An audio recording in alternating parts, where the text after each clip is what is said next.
speed training isn't about, oh, I'm going to go to the course and swing a lot harder with more effort and be wild. It's Well, the opposite of that, right? It's let's swing faster, but actually end up being more in control.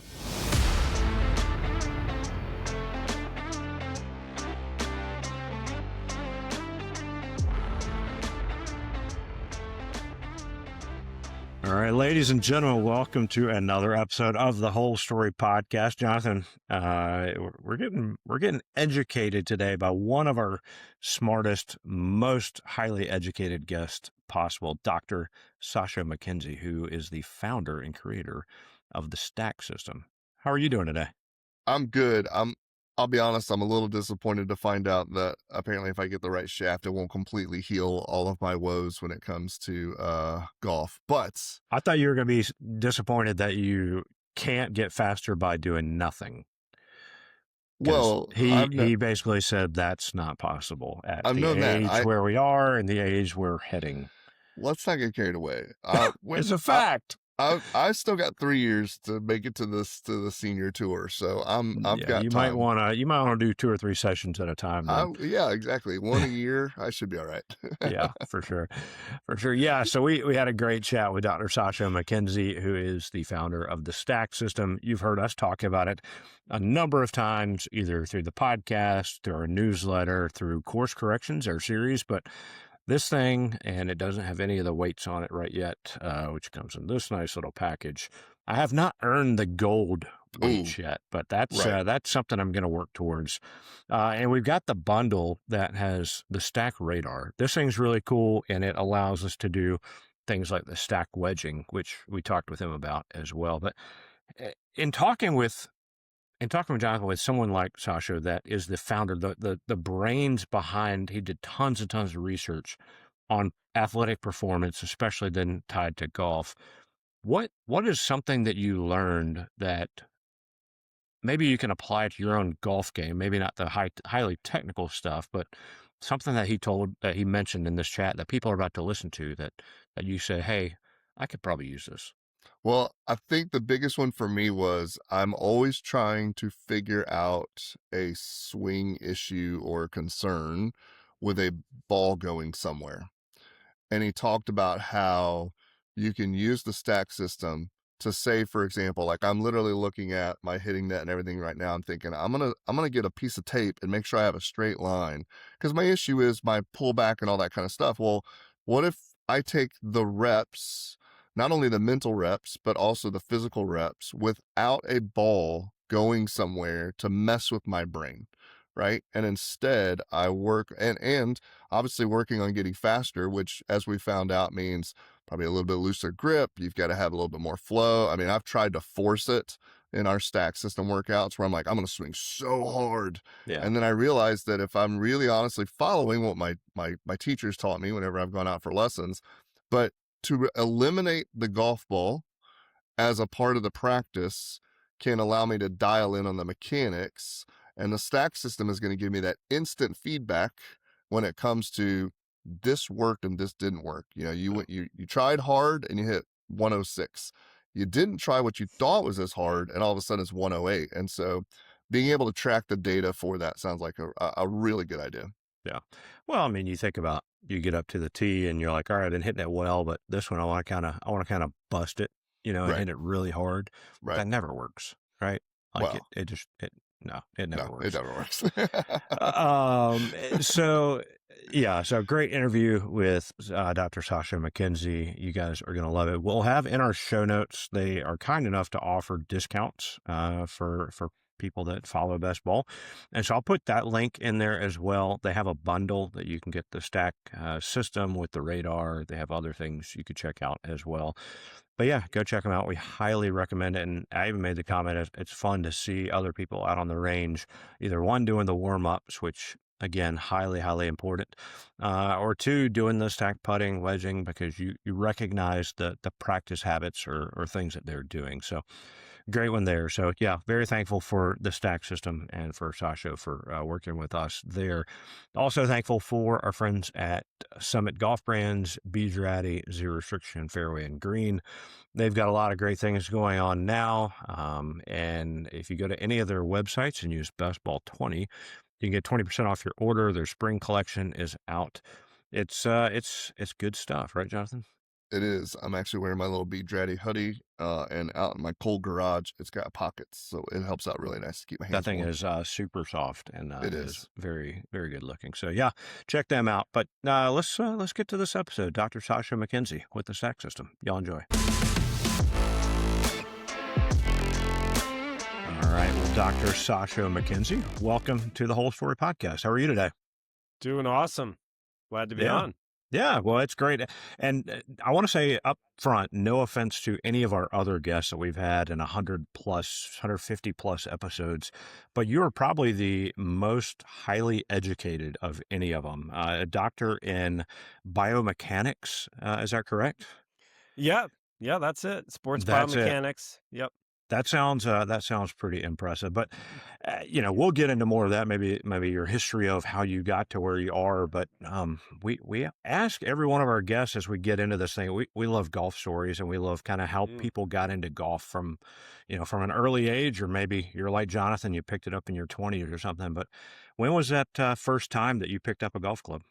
Oh, I probably would have been maybe 6 or 7. I guess I was always kind of like my 9-year-old now, always kicking a ball, throwing something, need to be outside. But was my great aunt's set of right-handed pings was the first club I swung. But growing up, golf was more like fishing to me, more like a hobby. I did it a lot. Played a lot of golf in the summer, but not competitively. I did a lot of other sports competitively. Yeah, and then did my PhD thesis on customizing shaft stiffness to the golfer's swing, and that got me more involved in it, and then played a little bit amateurly, competitively, nothing too serious. Yeah, probably like the last summer, age of 47 was my lowest handicap. So Yeah. Now, you say you did your thesis on staff shiftness and things like that. Was that something that you had initial interest in from your history of playing stuff and maybe falling in love with golf more, or is that something that someone encouraged you to, hey, let's check this out and see what we can find out? Yeah, it was. I wanted to do my thesis in golf. Not to get too philosophical, but I really enjoy being a prof and teaching students and doing research. But I wanted to make sure that my area of expertise was something that allowed me to go into industry. Into the commercial side of things, maybe some entrepreneurial spirit, but certainly the applied side of it, working with athletes. And it seemed like at the time, as I learned more about biomechanics and sports science, that golf was trailing a bit in that regard, compared to other sports. And so I was trying to figure out, okay, I want to do golf. What topic should I do? And there was a Golf Digest article where Tiger Woods had said, hey, if I switch to a more flexible shaft, I could hit the ball a lot further. I would have way more club head speed, but I wouldn't have as much control. And I thought, oh, is there any, evidence? I poke around in what's been published. And no, there's nothing really on this. And well, is it true? So I just very mini pilot study. I remember getting my supervisor's like old VHS kind of souped up camera and filming some swings in a soccer pitch and being like, yeah, I don't know if I'm not sure. I don't see how this could be the case. How much is the shaft bending? How much energy is being stored? So that kind of launched my PhD thesis. So we have Tiger to thank for all this. We have Tiger making spurious claims in Golf Digest. Well, I know he's probably listening to this right now. So Tiger, thank you for helping to inspire what is to come as what is to be known as the Stack System. Probably his biggest contribution to golf. It really is. Well, so my question is, you said it was your thesis, but you haven't told you what you found out. So is like all the different shaft types just snake oil, or is there a real thing behind it? There's a lot of snake oil, but the the shaft definitely matters. It's a massively important fitting variable. Um, but there's not much you can do to tweak the stiffness of a shaft to improve club head speed. In general, if you play a more flexible shaft, you'll get more kick velocity. So the club head will be moving faster relative to the hands, but that causes the hands to slow down. That's the general trend. Now, you could find a particular shaft through trial and error that seems to enable you to produce more club head speed. You're just maybe a little bit more in tune with that shaft. It could even be that you're more comfortable with it, so you swing it with more speed. Mhm. But it is, if you're trying to increase your club head speed, finding the appropriate shaft is a very, very small knob. And, if you're looking to improve how far you hit the ball with a shaft, it's probably going to be through launch angle and spin rate. Does it affect, though, the disparity of where your ball goes, whether the fourth fairway, the third fairway, or the one you're aiming at? No, not really. There's not much evidence to suggest Really? that's the case. You're going to get more systematic differences, in ball flight with a particular person, not necessarily bigger dispersion. Now, unless someone really feels uncomfortable with the shaft, and then that may, result in them searching for something.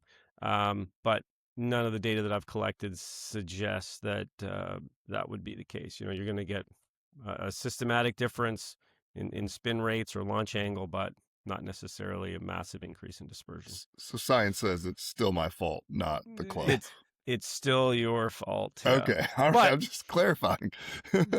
yeah, but certainly there's massive amounts of evidence that getting fit to the proper shaft can definitely improve your golf game. But maybe not in a lot of the ways that people are led to believe. Huh. I love it. That's So you're fantastic. doing this research, you're doing your thesis because you said you wanted to have something to go into when you were done, an industry to go into. So what was that first job, post your doctoral studies that got you into the game? Well, I'm a bit of a coward, so I didn't know. The life as a professor is it's great. You get out like last night I collected data on 2 participants with my research students, 7:30 and 8:45 p.m. Had a great time collecting data. We're doing a study on grip pressure.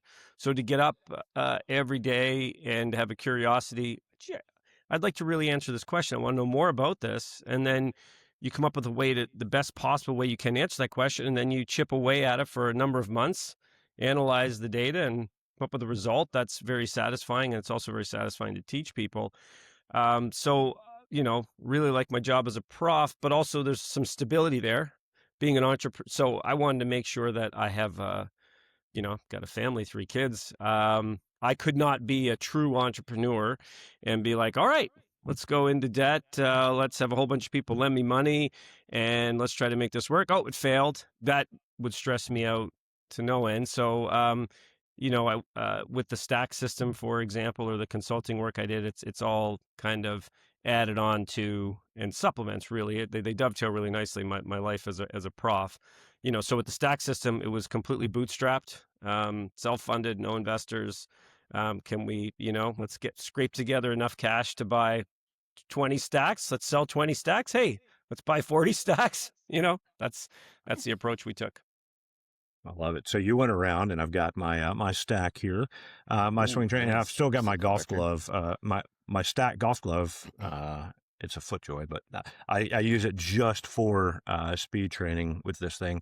I've loved it. We started working with you guys last year on our course correction things because I think, we are your target audience, the mid-40s people that all of a sudden start realize you're not hitting it as far as you used to. Well, Yep. to be And I, fair, I thought it was my shaft for the yeah, longest right. time. Jonathan hits it far. It's just, the dispersion is That's right. yeah. But, so we started doing this, and, I've got a 20-year-old son who, of course, now I'm making the comments that I used to hear, like, I remember when I could hit it like that, right? Because Yeah.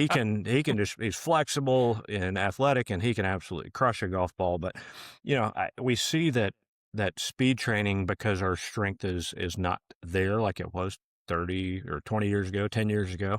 And so being able to take something like the stack system and progressively work to get some of that back has been incredible for us. So uh, let's go there. You said you self-funded the stack. When did you decide or come up with the ideas that I'm going to build this training aid to allow golfers to get back closer to where they used to be?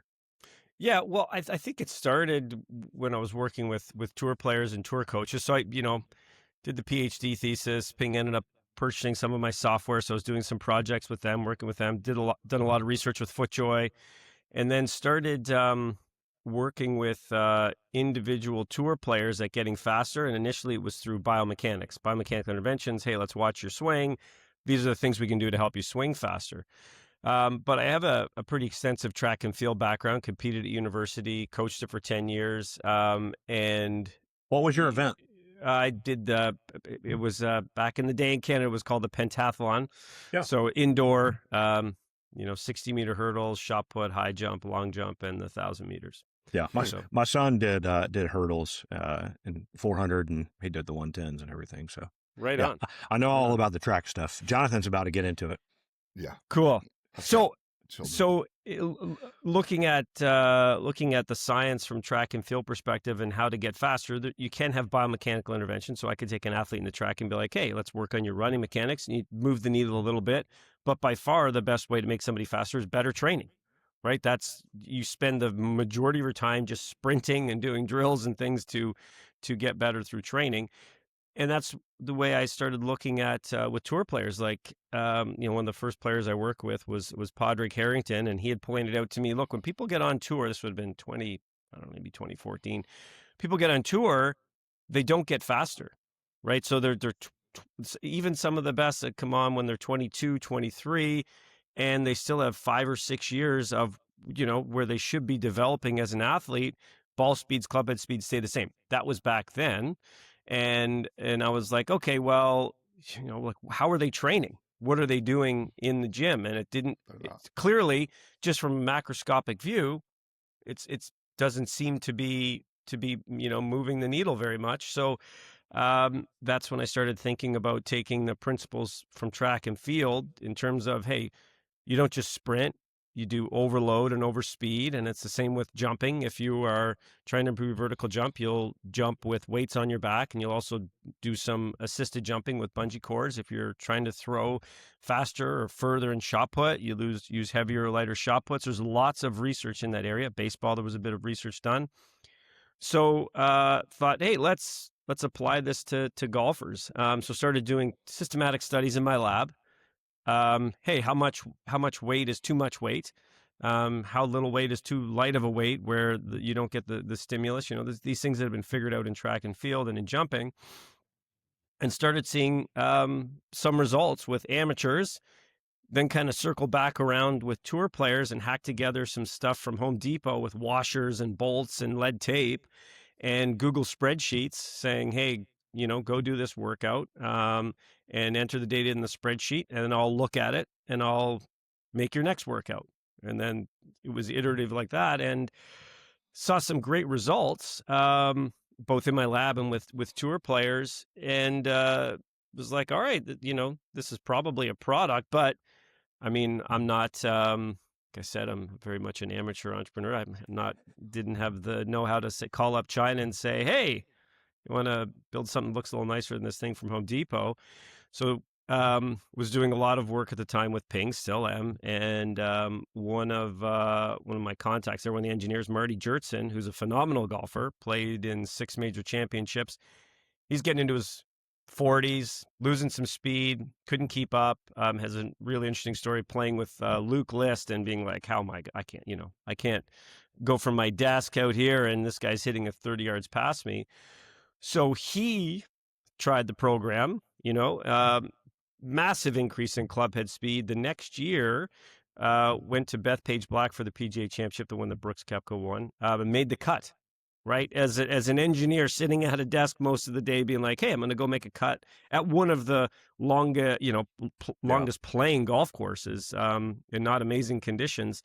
kind of cold. A lot of the tour guys can't even, get it out of the rough off some of the par fours from the tee. So he's like, all right, this works. He's an amazing engineer, and he's like, hey, let's design something that meets your specs but looks really nice, and let's try to package this for the masses. So yeah, and then we brought on an app developer, and the three of us launched the Stack System.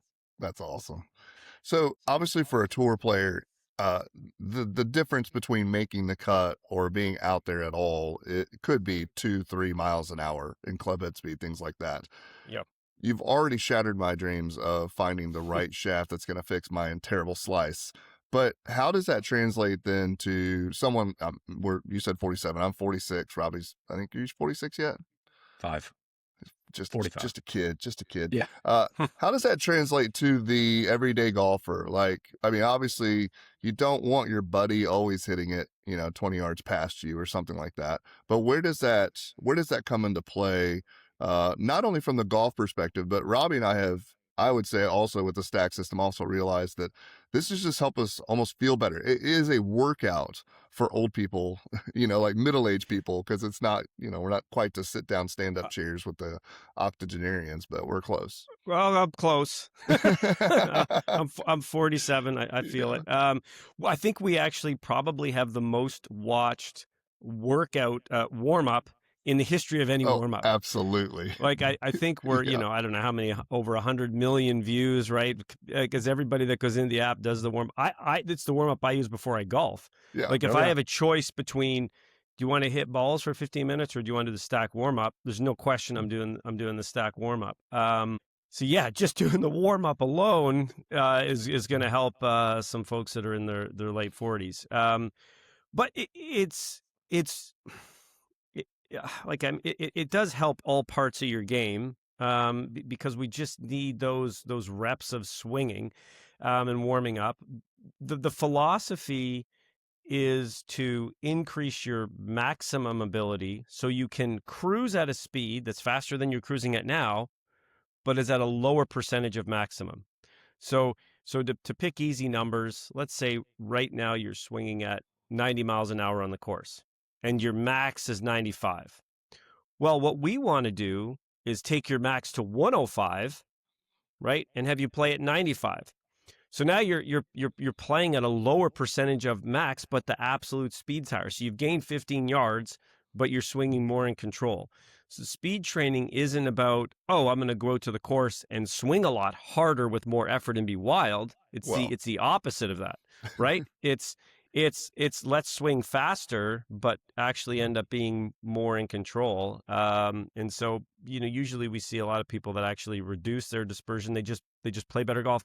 And yeah, your score is going to improve, but it's a lot more entertaining and enjoyable to be hitting an 8-iron into a green to maybe prevent moving up from a set of tees for a number of years. That's enjoyable to a lot of folks that fall into the category that we do, right? Yeah. I want to stay at the back tees for as long as I can, and I want to be able to reach par fives. I want to be able to hold greens, and those things, not only are they more enjoyable just in and of themselves, but they lead to lower scores. Yeah. I mean, I it is always- fun. Go ahead, whenever- John, I'm sorry. I usually play with guys that are better than me. Like Robbie's a lot better at golf than I am, and other people are too. But it is nice whenever I play with someone my handicap or around there, and they're like, "Well, I'm going to hit my 4-iron." I'm like, "I'm using my 9-iron. What are we talking about?" So, right. I did have a question though.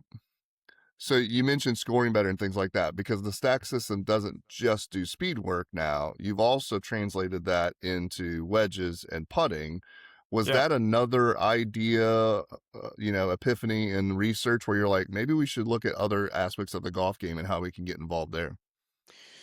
Kind of comes from two places. I'm like, my main focus is research. Just what are the things we can do to get better at golf? Mhm. So I've got tons of research on putting. I've got tons of research on how to interact with the ground. I'm doing a grip pressure study right now, and so as a person who's always trying to get better at golf myself, I'm working with golfers trying to maximize their improvement. So there's that side of it, but then from a product side of it, we're like, okay, we have people subscribing to there's a membership to this speed training system because we're constantly updating the app. And it's like, okay, well, how do we add value? Selfishly, hey, if I'm going to be using this, I would like to put some stuff in this. We have this lovely app. We've got a radar. How can I, use this for myself to get better? Yeah. So, I created a little putting app that I wanted to use with my kids. And it's like, well, shoot, let's put this in the app. That's where it started. So, I looked around with how do people practice putting, and it's not great. We don't. Right. So what are the most important things you need to do to practice with putting? We don't need to go down this route of all my research, but speed control is the most important. Hitting certain like punts is most important. How do you maximize your improvement of those two things? So we give people a little 18-hole putting course. We guide you through it. And then we have this kind of nice, efficient, intuitive way to enter your results. It's really easy, and then you get amazing insights. So you're practicing putting the best. It's fun, it's challenging. We gamified it, and you get some great insights. So that we just folded that in as part of the membership. So that it's like, hey, well, if I'm going to speed train, might as well do it with the stack because I've got this really awesome, putting feature. And then with wedging, well, people need a radar to speed train. So, you've got this radar, and we've have it set up where it's really awesome. I don't know if you folks have it. There it is. Yeah. Yep. Super easy. Bluetooth right into the app. So you swing, you don't have to do anything. And like, okay, if we're going to have people purchase a radar, what else can we do with this thing that is still really good data? Like I realize it's not a TrackMan, right? It's Sure. $250 to $300 price range radar, but we're amazing at ball speed. Like this thing is within a half mile per hour of TrackMan in terms of ball speed. So how can we leverage that? So spend a lot of time looking at what can we do where we give really high quality data and useful insights. And from about 30 to 140 yards when hitting wedges, if we have a little bit of interaction with the golfer in terms of what club they're hitting, we can do an amazing job at predicting carry. And so we created this really, I think it's super fun. My kit, I've got every launch monitor in the lab that you could use with every software. And the first thing they do when they come in is they want to do stack wedging because we've gamified it, And we've also, the scoring system is 100% tied to strokes gained, right? So the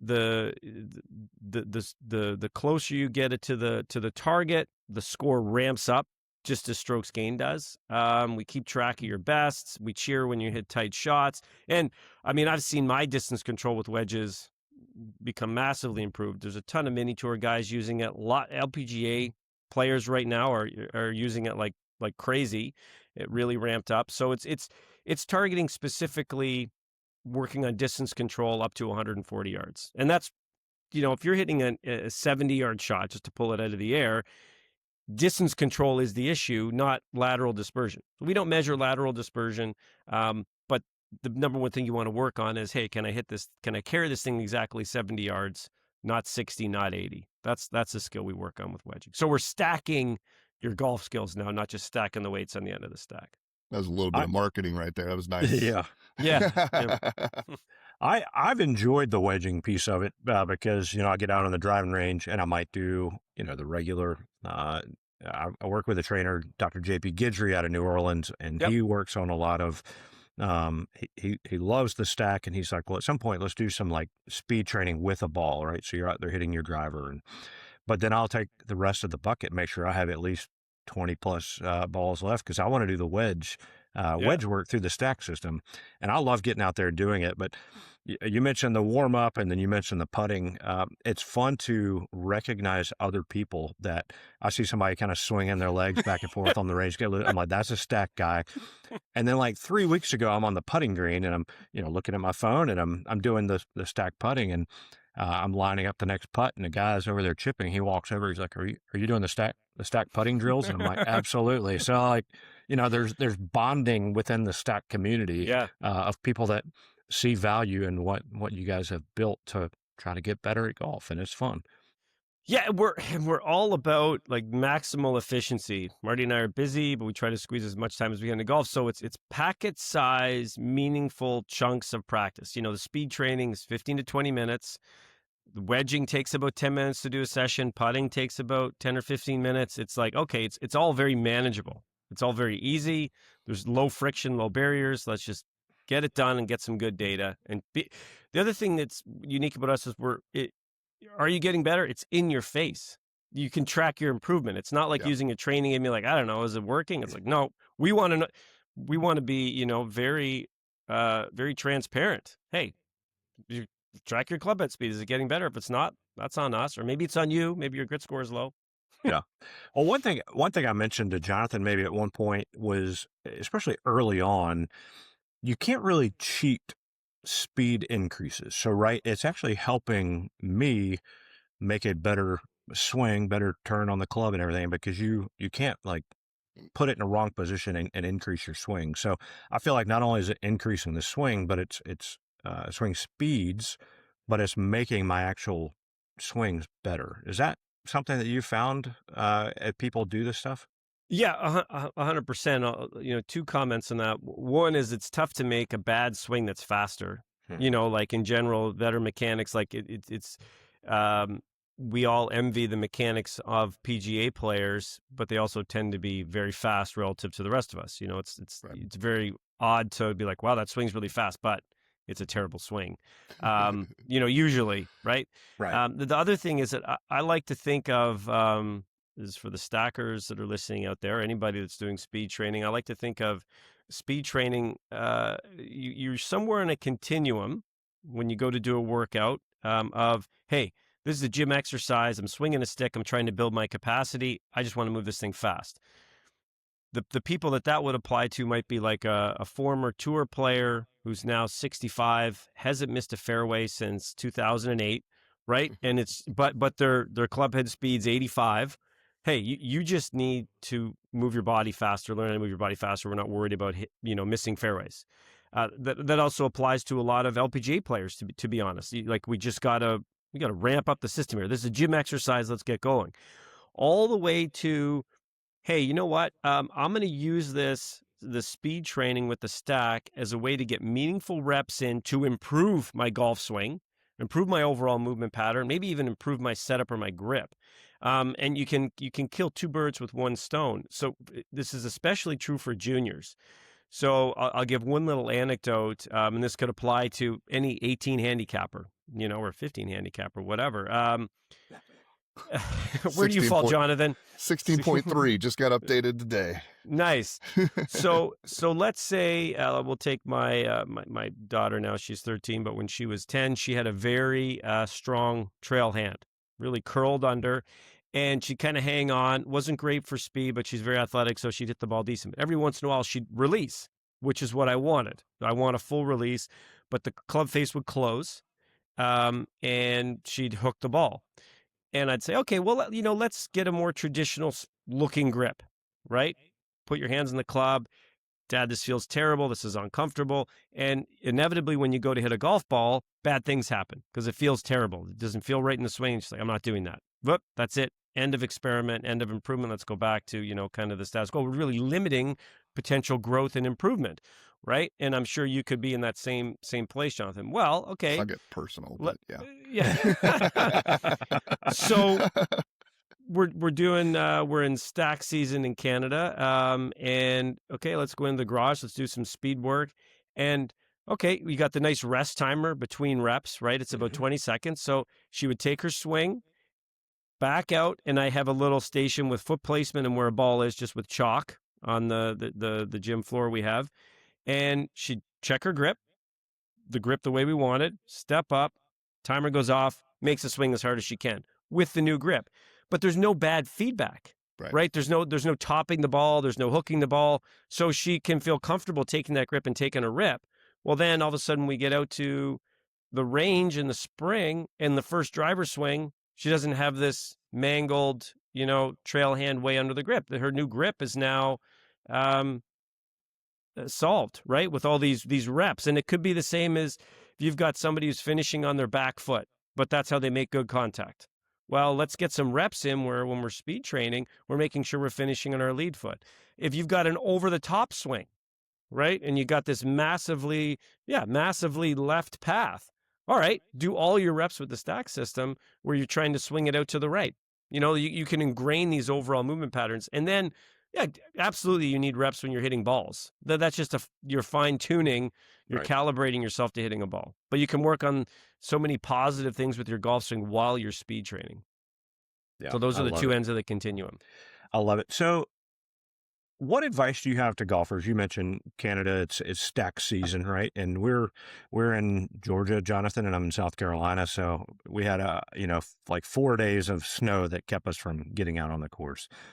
What is the ideal like routine or pattern of people to be using? And we'll just focus on speed training because wedging and putting can be year round somehow, I think.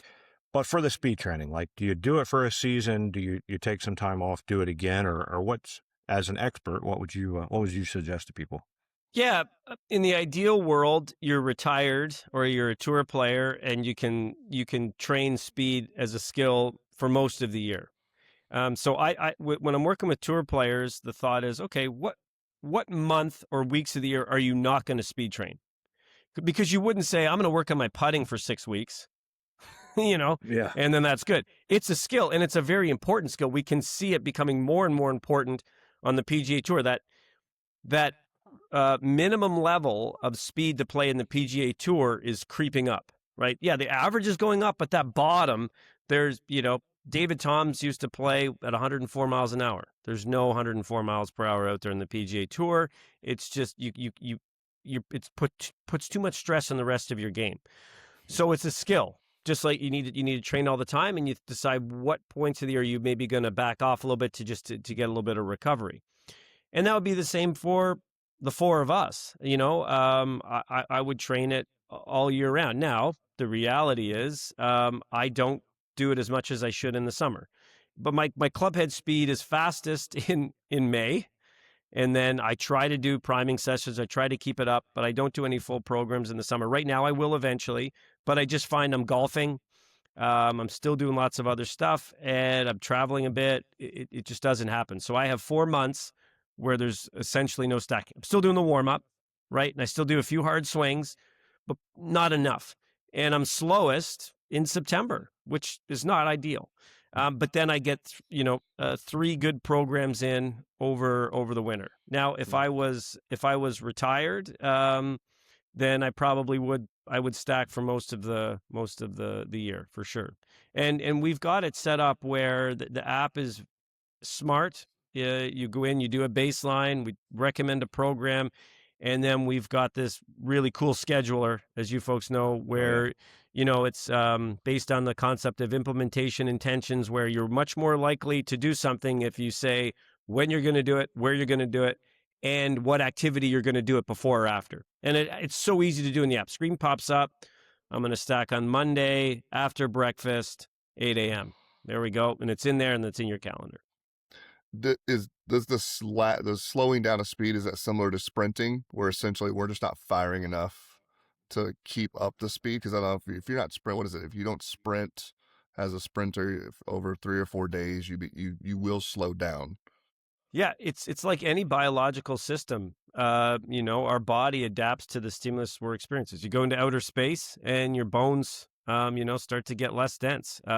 You don't expose yourself to the sun. As Caucasians, we get paler. So that's just the way it works. So if we want to improve a certain characteristic, a certain trait, we need to stimulate the system, and then we adapt to it.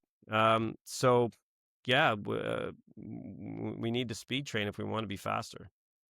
For everyone out there just trying to swing the ball harder than their friends, I don't know if that's any of us, but let's pretend they're people who compete against other people. What's a reasonable jump? I think Robbie and I both were around 100, 105 or somewhere around there. I think we've topped out around 110 or so.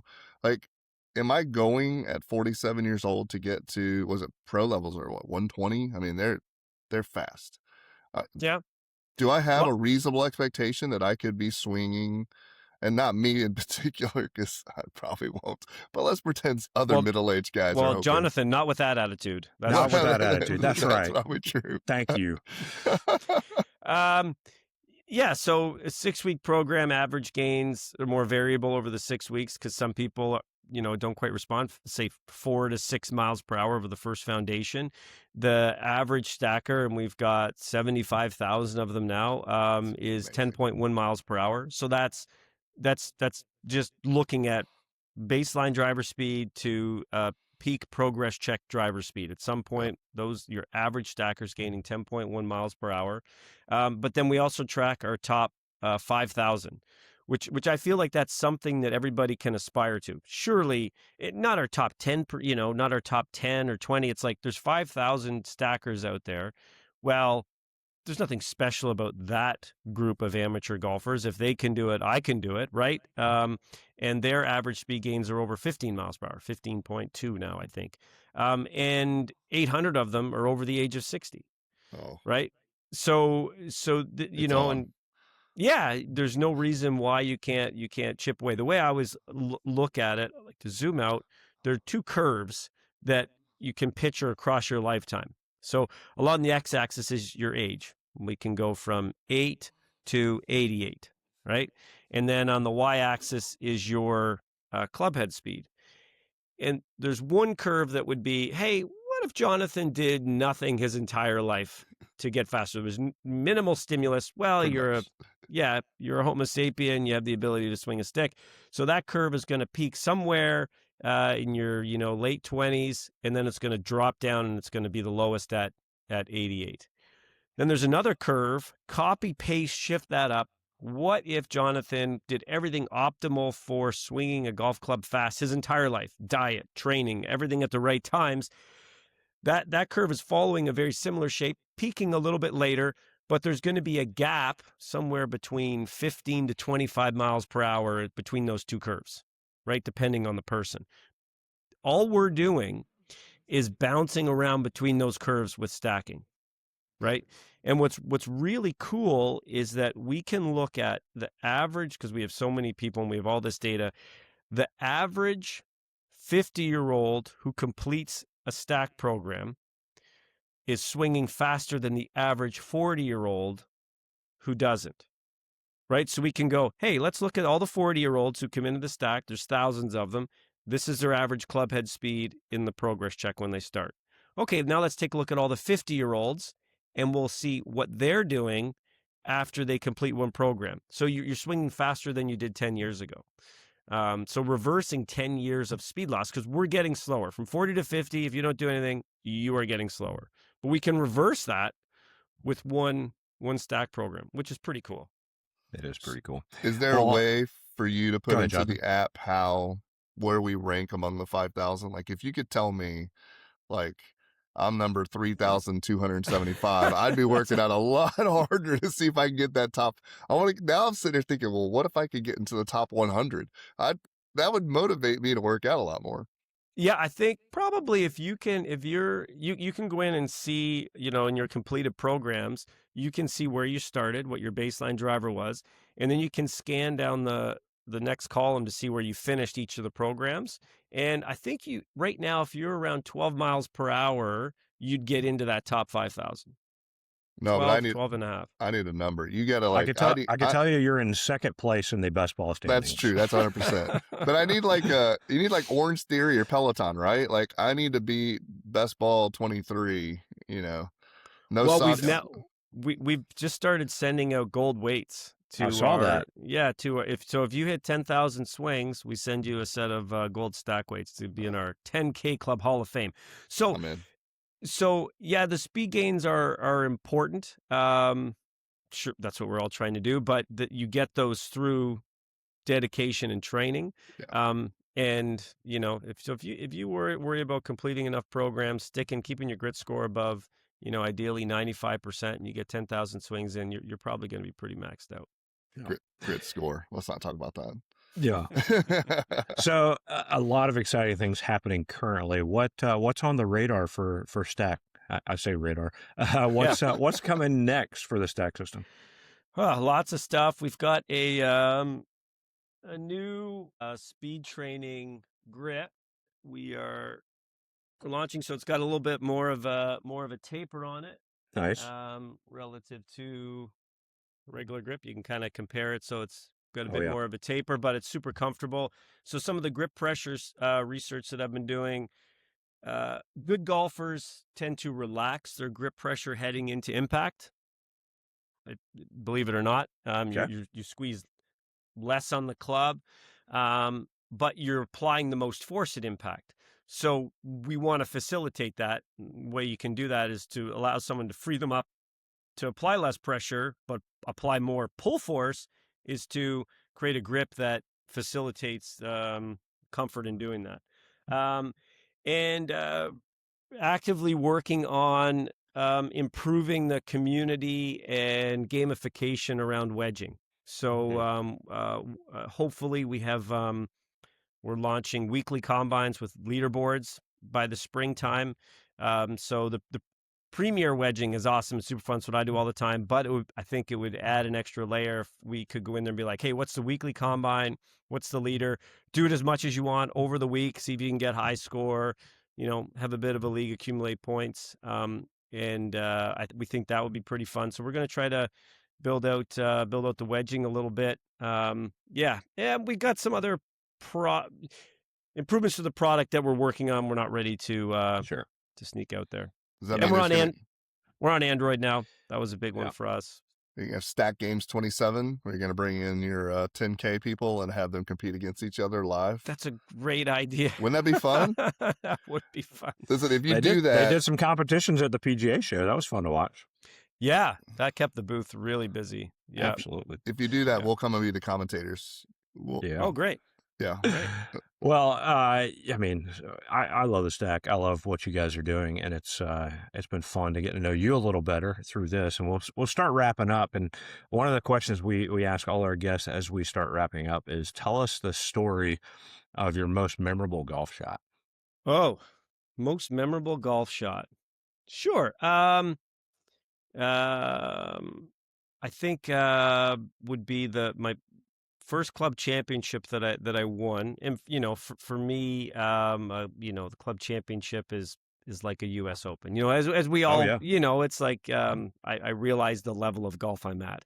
But personally, it's a big deal to compete under pressure. They're very different from playing with your buddies than it is playing a tournament where everybody sees your score. And the group that I was playing in, I thought was the final group on Sunday, and I thought that I was 3 clear of the next person in my group, so I was going to win.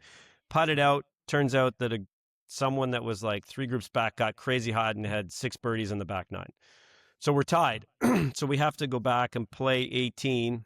Winds in our face. There's a lot of water in the hole. Antigonish Golf and Country Club, and I parted the first 2 times, kind of scrambly up and downs. And then the third time we're playing it, I hit, 140 yards. And I hit this little knockdown 9-iron to like 2 feet. End up winning. So I had to, that to me, that's my most memorable golf shot right now. It's popping into my head. Yeah. That's fantastic. Stack wedging for the win right there. Yeah, exactly. Yep. That's Very great. nice. Exactly.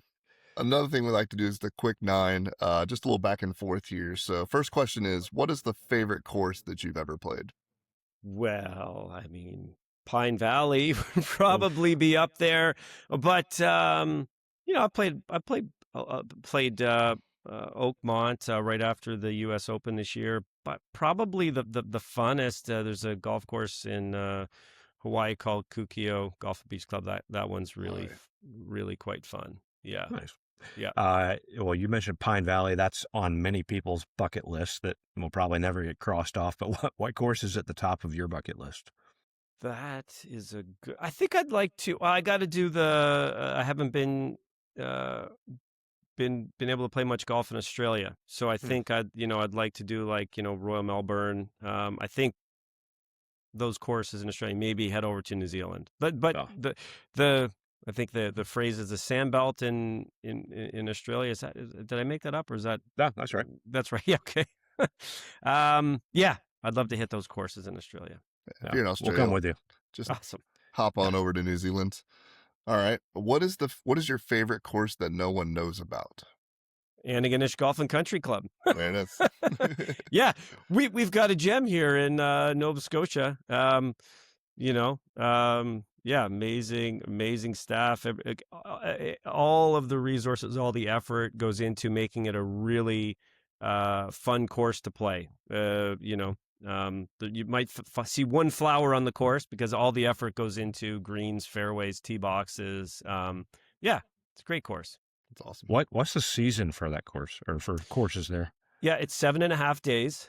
But it's 24 wanna- hour light. So Yeah, you want to get out early on that last day so you can make sure you get at least 9 in. No, it's not terrible. A good well, it's terrible. A good trying to be optimistic. A good season would be, hey, we're open maybe the last week in April, but it's some pretty rough golf, and then we play right up till November 1st. Okay. The fall's great. Side question. Who's in your dream foursome?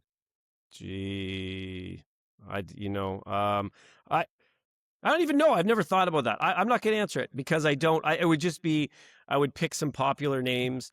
Most of them probably wouldn't be awesome golfers. I'd probably, I'd want to know if there were some really interesting people that just like golf. And I don't know that, so it would be something crazy like Richard Feynman. I would like to play around a golf with him, but I don't know if he golfs. So I don't know if I'd put him in that group. So I'd have to do some reconnaissance. I'd have to, be like, hey, does this person golf? Because to me, that's the great thing about golf.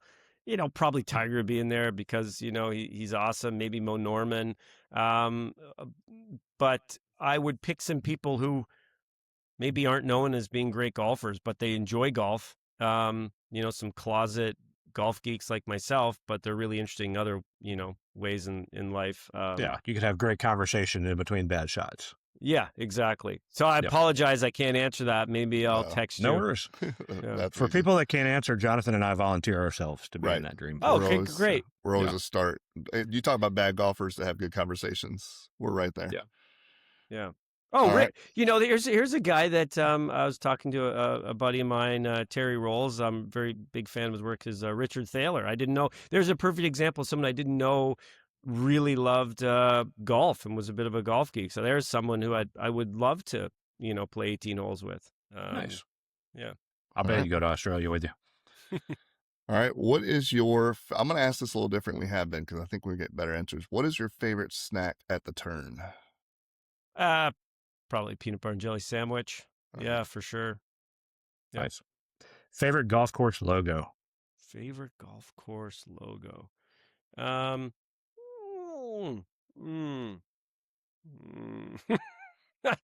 got some that I probably can't say because I don't want to ruffle any feathers. Let's see here. Yeah, I don't know. I haven't thought enough about logos. I'm not a logo. I appreciate a logo. Yeah. No. It wouldn't be a heartfelt response. It would just be a random toss out, which I refuse to do. Yeah. All right. What has been your favorite pro shop purchase? My favorite well, I've got a coffee mug from the Masters that's I use every day. And it's awesome. It makes me happy every day. It should. My only regret is when I went through the gift shop. I guess that's a pro shop, gift shop, same thing, right? That works. Yep. And I was staring at this dog bowl, water, food, and I was like, no, it's too much because you get in there and you're like, oh, let's get everything, right? And I'm like, I regret. It would make me so happy to fill June's bowl, every morning, and next time I go, hopefully they still have those dog bowls. They still do. I'm sure they will. All right. What is one thing golfers should do? Have fun. I mean, but if you want to narrow it down to what should they practice, I'd have a different. But I just think appreciate that you're out there walking around hitting a golf ball. Yeah, absolutely. All right, finish this sentence. The best part of golf is that there's always something to do better. That includes golf science until someone shoots 18. we got some work to do. Yeah. Yeah, well, it won't be Jonathan and I for sure, but 22s, give or take. yeah. Sasha, this has been a lot of fun. We really appreciate your time, breaking away from your research and all the fun things that you're doing. We appreciate you having a chat with us. Yeah, my pleasure. Thanks for having me on. Yeah, so we're very big fans of the Stack. We'll put links in the show notes of where people can check out all the great things you're doing. But yeah, it's been awesome, and we really appreciate it. So for Sasho, for Jonathan, this is Robbie. You guys have been listening to another episode of the Whole Story Podcast.